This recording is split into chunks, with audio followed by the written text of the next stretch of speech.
My name is Sally. I live with my husband Mark and our daughter who is now 5 years old and has become more verbal. I'm a 31 years old working mother. We're not particularly rich or poor, just a normal and very close family, which ended up being hit by the storm. The storm was called Victoria, my mother-in-law. Her husband had passed away, and she had been living alone since. She, Mark, and I agreed not to live together at the beginning of our marriage. It was hassle-free for all of us. Mark was the only son she conceived late in her marriage. 5 years after we got married, she had become quite old, and living alone was becoming a lot harder and more dangerous. Mark took the time to go and see her, but it seemed troublesome for him, watching him try not to burden me and tackling on his own. I made up my mind to have her move in with us. My loving husband was working hard, and how could I not support him? I put myself together and boldly told him about my decision. He was very surprised and uncertain at first. To be honest, I wasn't certain either, but also knew the situation needed to be implemented. I told him that I won't be able to do much as I still have to take care of the chores, our daughter, and my work. If anything happened to Victoria, he was basically responsible to care for her. We discussed in length about our plan and then welcomed her into our home. Thank you so much, Sally. I really appreciate it. On one spring day, when cherry blossoms were dancing in the wind, she thanked me in tears. Seeing her humble attitude, I thought we were going to live well together. She remained modest in the beginning, but as the days went by, her true nature was revealed. Her bullying started on me, and I realized how wrong my judgment was. Sally, this tastes too strong for me. Can you dilute it? If I did as I was told, then she said, "Why did you make it so tasteless? Are you mocking me? How rude." This was just the beginning. All my clothes must be washed by hand. The washing machine will damage them. They are all good quality. When I suggested taking them to dry cleaning, she replied, "Such a waste of money. You're living off of my son's income. You should think more about saving money." It could have been solved easily if she paid for them from her own pocket, but she seemed not to consider. Well, I was convinced that she was just harassing me as she was smirking the whole time. By the way, this was the introductory level. The intermediate level was like this. "Sally, do you put on makeup? I don't think it helps you much. The base is bad to begin with. My granddaughter is lucky to take my son's look. He looks like me. Hence, she too looks like me. She has a bright future." And she woke up at 4 in the morning to put on makeup for over 2 hours. She looked like a different person after a shower. I could respect her as a woman for wanting to be beautiful forever, but her foundation was way lighter for her skin tone. She looked like a geisha. Her cheeks were oddly red. Plus, I had a hard time getting her bright red lipsticks off the cups. I knew how rude it was to criticize someone's appearance, so I kept my mouth shut. What I couldn't forgive was that she threw away my precious makeup set so easily. When I came back from work, the whole thing was gone. I asked her why she threw it away. "I've been telling you, haven't I? It doesn't work on your ugly face. Don't waste money on useless things. Save, save, save. Do without makeup from now on." Oh, how caring I am for this family.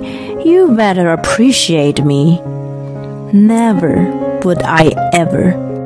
If I was in the mountains, I would have screamed my head off. The word never would have echoed many times into her ears. Unfortunately, I wasn't in the mountains. The lame thing was that she only bullied me when we were alone. She chose the time when Mark was at work and our daughter was in preschool. I hesitated to complain to Mark about his mother, but I still wanted him to be aware of it. I mildly expressed my dissatisfaction after much agonizing, but it was useless. "I'll speak to her." When he warned her, she ended up denying in tears. She even went as far as to say that I was trying to frame her.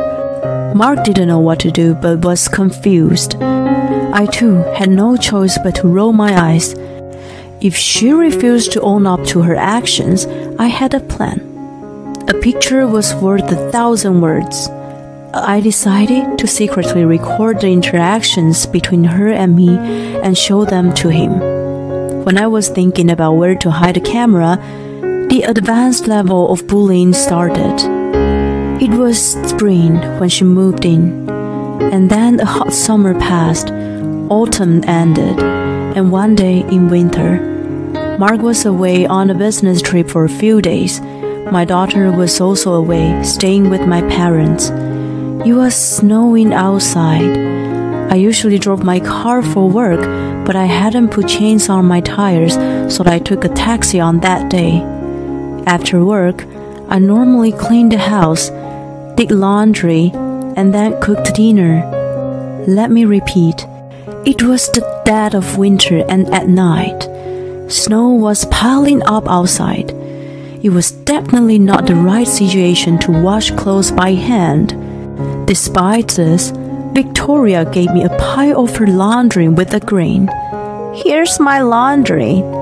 These are expensive clothes, so you must wash them by hand." She repeated must because she knew I wasn't going to like it. "I'll wash in warm water." "No, you can't. The color will fade and you damage the fabric. You must wash in cold water in the whole time." I was running out of my patience and thought, "It's snowing out, you moron." "Are you kidding me? Why should I use cold water on this freezing night? If you care so much, do it yourself." I yelled at her. "How dare you? I'm elderly. Are you serious suggesting I wash these in cold water myself?" "I wanna ask if you're serious."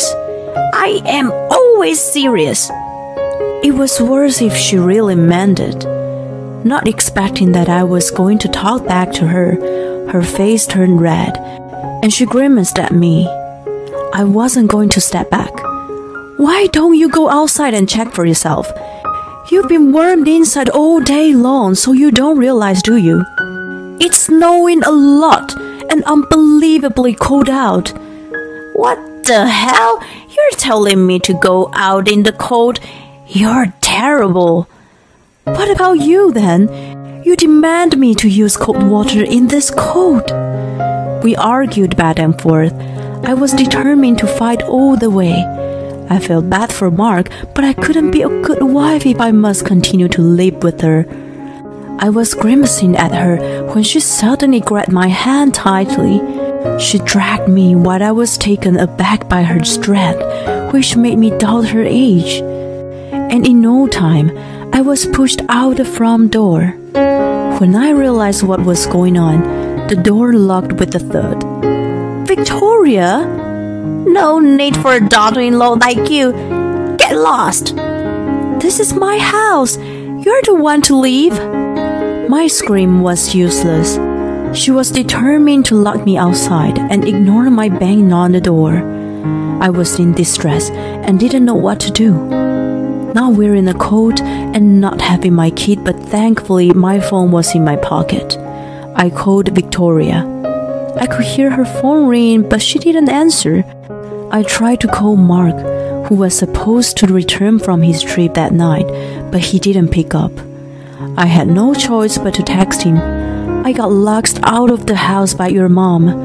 I'll get hypothermia in the snow. I'll wait for you at a diner nearby.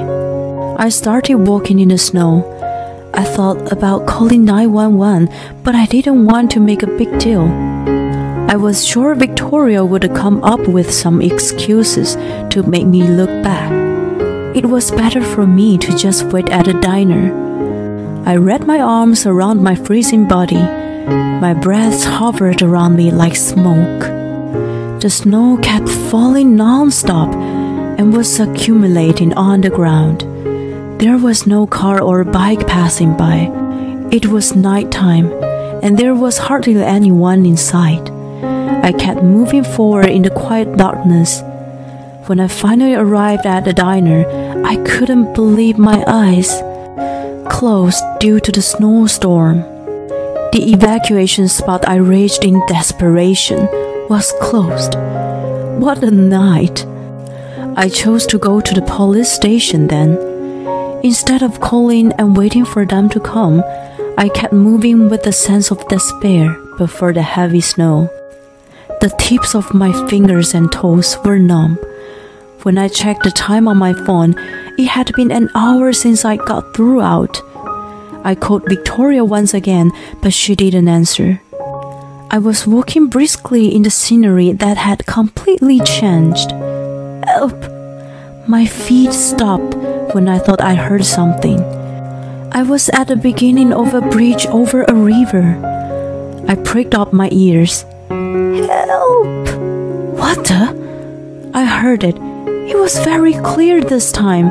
I ran in the direction of the voice. I looked down from the bridge, which wasn't that high, and to my surprise, I saw someone. An old lady was calling for help, lying in a shallow part of the river. I ran down the bank as fast as I could and into the river. Icy water pierced my feet and legs. The coldness turned to pain, but I kept walking toward her. Are you alright? Help me! I can't move! I'm so cold! Are you okay? Stay with me! She must have been relieved to find help, so she leaned against me and passed out. I was in a panic. My feet and legs were frozen and didn't move as I wanted them to. Someone help us! Just when I thought my desperate cries were about to be lost in vain. Oh my God, are you okay? I thought I heard a man's voice, and then Mark showed up. The moment I saw him rushing toward me in a frenzy, I lost consciousness. When I opened my eyes the next time, I saw the white ceiling. Honey, are you awake? Mark hovered over my face with a concerned look. He told me that I was in the hospital. After he dragged the old lady and me out of the river, he called 911. It was the night before, and I had been sleeping since then. Your business trip? Hold on. When you called me, I was still on the plane. I called you back as soon as I landed, but you didn't pick up. There was a long queue for the taxi, so I took a train and was just walking back when I saw you going into the river. What luck! I panicked thinking you were throwing yourself into the river. Well, it seems the old lady did though. Mark told me that she tried to commit suicide because she was depressed about her life. When she hit the water, which was so cold that she came back to herself and tried to get out, but her body was frozen and she was unable to move. If she wasn't found at that time, she might have not made it. So she survived. As I felt relief, I became drowsy again. Sleep, you must be exhausted. Take a good rest. I was reassured by his kind words combined with the warmth of the hospital room. I slowly drifted off to sleep. Burning in anger at Victoria, I was hospitalized for a few days and regained my energy. When I got home in a short while, I frozen in front of it. Victoria never once showered her face while I was in the hospital and of course never apologized. She locked me out in the heavy snow and almost killed me. I honestly couldn't live with her anymore. I opened the front door with a heavy heart. As soon as I stepped inside, I was taken aback by the sight of her. Yikes! Victoria! I wasn't expecting to face her right away. I'm very sorry, Sally. I froze in surprise as her voice came into my ears. Pardon me? Unbelievable. She apologized. As I couldn't say anything, she continued. I didn't imagine you would end up like that. I sincerely regret that I lost my temper and kicked you out. Please forgive me. She begged in tears. Well, did she really regret it? She was always so condescending to me no matter what. She locked me out in the snow. I was very much skeptical. It was too crazy to think there was no catch. I looked at her with suspicious eyes. What would you do if I said I can forgive you? Victoria jerked a little. I thought I was going to die from the cold. If Mark didn't find me, who knows how I would have ended up? I would think that anyone with the right mind would have known what was to happen if someone was locked out in such a heavy snowfall. If you say you didn't know, does that mean you are crazy? When I said it full of sarcasm, her face turned red. What did you say? She ranted loudly. Just because I apologized, you tried to make advantage of me. How dare you? Mark said he would end up the cohabitation if I didn't apologize to you, so I had no choice but to obey him. Do you get it? I did what I was told to do, so it's over now. Get to your chores if you understood. She took my little provocation so easily. I gloated over her true intention. She had no remorse as I expected. I guess people can change overnight. Especially a person like her won't change forever. As if to upset my feelings, she started bullying me right away. You must wash my clothes in cold water. She still wanted me to do that. You must cook only my favorite meals. If it's bad, I will sort it out. Oh God, no. There was no saving grace for her. I sighed loudly as I turned my face behind me. Honey, what should I do now? Mark stood a short distance away, just out of sight of Victoria. He, my husband and a beloved son of Victoria, had been standing there since the beginning. Mark, what about your work? Victoria was stunned by the sight of him. I took a day off to accompany Sally. Anyway, you're not sorry at all, are you? Oh, no. That was just a joke, of course. If it really was, it was not funny at all. I told you, didn't I? Be deeply remorseful for what you did and apologize to her. And never do anything like that again. I did apologize, didn't I? You bounced back right away and were nasty to her again. I told you that was a joke. It was a very bad joke. I had told Mark to keep distance from me for a bit. Victoria reacted as I expected, or rather, more brilliantly. I couldn't stop laughing at her desperate excuses. What are you laughing about, Sally? You know you're... Hey, Mom, I'm talking to you right now. Listen to me. I'm sorry. It seemed that even she couldn't evade a scolding of her beloved son. He continued coming down on her, who listened in tears. How can you treat Sally so terribly? She was worried about you and agreed to have you with us. I was a little out of line earlier, but I never bullied her. She still tried to deny it. Well, I did comment on her food a few times, but I just wanted her to know my taste. I told her to take my clothes to the dry cleaner, but she was the one who said it was a waste of money and wanted to wash them herself. When I told her to put some makeup on, she didn't listen and even threw her cosmetics away in front of me. I sometimes wondered if she was being sarcastic. What was she talking about? It sounded like she didn't want to take any responsibility for all she had done. I had no choice but took out my phone and played back the recording. These are expensive clothes, so you must wash them by hand. A clear recording of her voice played. She screamed and tried to take my phone away. I dodged her hand and continued the playback. You must wash in cold water. No need for a daughter-in-law like you. Get lost. The sound of her dragging me out and locking the front door, ignoring me calling out to her. All the abuse she said and did that day was recorded. I had this phone in my pocket and was recording. Whenever I had conversation with her, I always set my phone to record mode, so that I could keep evidence of her words and deeds at any cost. My daily action must have brought me a good result. If I didn't have my phone that day, it would have turned out differently. Do you have anything to say? Victoria was agitated. Do you have any last words? Last words? Yes. What do you mean? This is the end.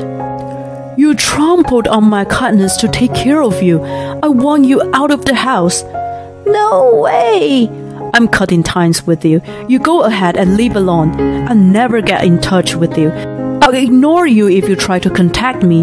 I'll never see you again. You still got the money from when you sold your house. If you have a pension on top of it, you can live comfortable without my support. Wait a minute, Mark. Hold the thought. Are you going to throw me out? Are you betraying your only parent? You betrayed me. She was speechless to his anger and just slumped her shoulders. The melting snow falling from the roof sounded louder than usual in the silence. Then it all happened so fast. Mark and I packed out Victoria's belongings while she was depressed and doing nothing. Her hometown where she was moving to was 2 hours by car from our house. She had some relatives there, but they'd been estranged until now. I suppose no one was going to pay much attention even she came back. She also seemed to have no friends as she never went out when she was with us. I assumed she had a lot of time on her hands, that she entertained herself by bullying with me. But it no longer mattered to me. Bye-bye, Grandma. My daughter flapped her hands to Victoria. She finally started to cry when she saw her lovely granddaughter, not sad to see her go, but smiling at her. A taxi carrying her drove off, leaving her sobs behind. It didn't bring up any feelings in me. I was just thinking she got a self-inflicted wound and walked into the house with a refreshed mind. Days and months passed by. Victoria was living alone and lonely. I sometimes received calls from her, so I assumed she was well. We have never met up or spoken to her as declared back then. She will continue to live alone and lonely. The cost of destroying the happiness she received was a high price to pay. I've gotten back peace of mind after she left. I'm serving tea to a surprise visitor as I listen to the sound of the washing machine spinning. My guest is an elderly woman, the same lady I had saved that snowing day.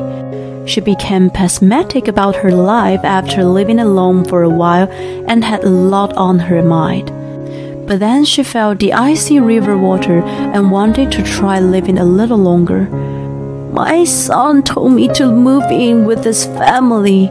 That's great news. His wife is a very nice person, but I don't want to be burdened. So I've decided to move closer to them instead. Oh, I see. My son lives far away, and I don't see him at all. I've been alone and lonely ever since my husband passed away, and I thought nothing good would come for leaving. But now I know it doesn't have to be that way. I'm very happy to hear that. As long as I'm alive, I will leave. I'm very thankful to you for rescuing me that day." We smiled at each other. The old lady lived hard, long and lonely, and found happiness. Victoria voluntarily disrupted her own cohabitation with her family. There are many ways to spend retirement. Everyone is different. But depending on your attitude, it can be happy or unhappy. Looking at the two old women, I have a vague idea of what I want my future to be like.